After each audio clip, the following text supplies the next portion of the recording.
It does 60, yeah, it does 60, and we've got it tamed down just a little bit.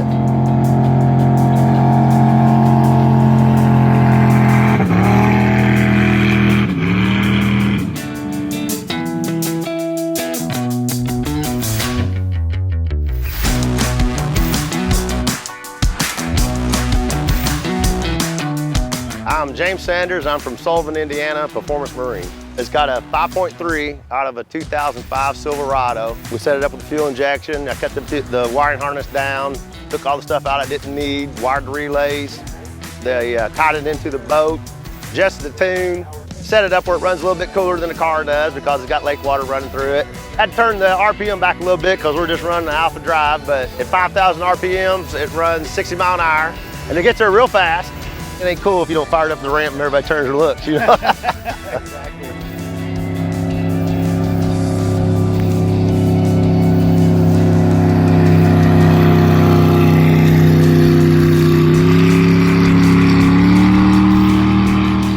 You know, I was here a couple years ago and we was walking around, and of course I'm big in the boat, own the boat shop. We noticed we're wanting to know, we didn't see any boats. And we did this conversion. I was like, hey man, we need to take this up there, anything LS, you know, let's bring a boat. And they tell us we're the first one to bring a LS powered boat to the show. And it runs great. I'm gonna build me one.